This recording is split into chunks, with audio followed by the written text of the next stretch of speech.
Hello there, Tom Hayden-Millward here back in the West End for What's on Stage. And today I'm at the London Coliseum to meet two very special creative team members from the original Japanese production of Spirited Away. Based, of course, on Studio Ghibli's Oscar-winning classic. Toby and Daisy, over to you. Hi, What's on Stage? My name's Toby Olié and I'm the puppetry designer and director of Spirited Away.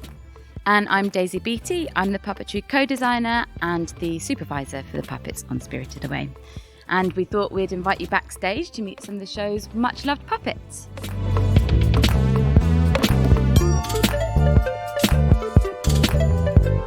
So this is the first of the puppets we're going to look at. This is Mouse Bo.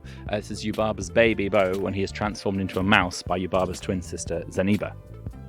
And some of the things that we considered when we were designing this puppet were how to transfer some of his features from the film, make them bigger for stage. So kind of bringing up the saturation of him, making his eyes slightly bigger so that they catch in the audience. We did a maybe slightly pinker version of his nose and inside of his ears so that you could catch that when you're sitting farther away, and a good amount of flexibility in each of his joints so that he's easily puppeteerable for big moves. Yeah, in the movie, Bo is the size of sort of a real mouse and rides around on Chihiro's shoulder, so it was important for us to find the kind of right scale for him that worked on stage. That means the audience can see his action, but at the same time, he still reads as like a sort of small, cute character next to Chihiro herself.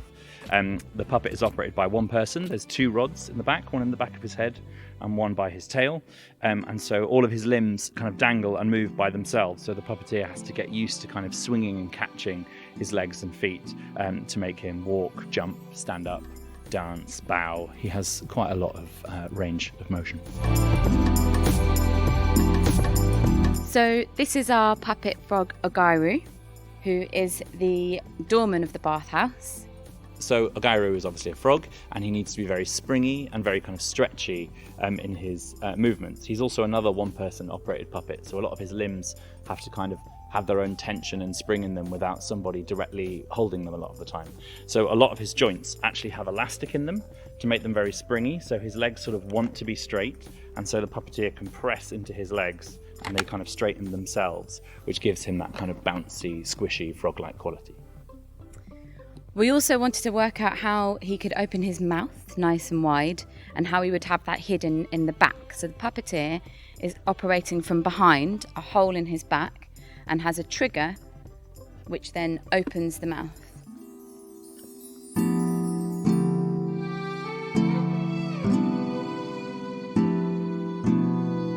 So these puppets are our susawatari, the soot sprites, and they work in the boiler room with Komaji. We have, I think, over 37 of them in the show, various different styles, some that are on rods, some that are on a sort of little train that moves across the stage, and some of them that carry their own coal, lots of different variations. So when we were making them, we were trying to think of what would be good to emulate their lovely kind of frondy black hair. And what we settled for was making big pom-poms out of what we call tubular crinoline. However, it's quite a labour-intensive job because each and every one needs to be hand twizzled to seal the ends with a little bit of heat, otherwise they fray. So we had a full susawatari production line going on. Oh yeah. So this is our spellworm, and he is used by Yubaba to control Haku.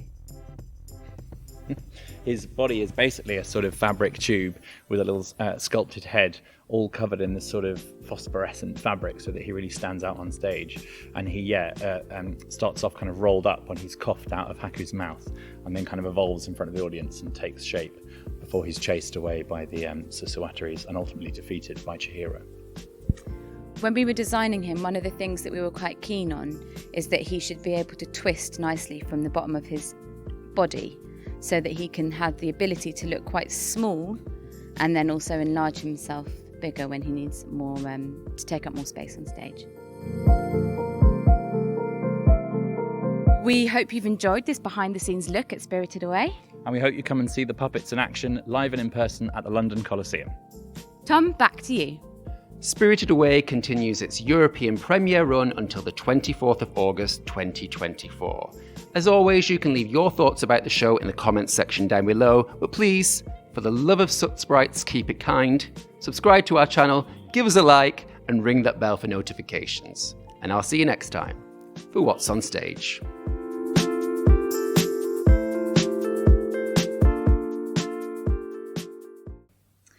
And do I need to talk into the microphone? Yeah, you can just... Sorry, I suddenly like to. Should I just lean over? Still talking to the camera? Still GMTVing it? Okay, great, good, excellent. In no way weird. Good. But this can be cut, right? Live now. Yeah. Screaming.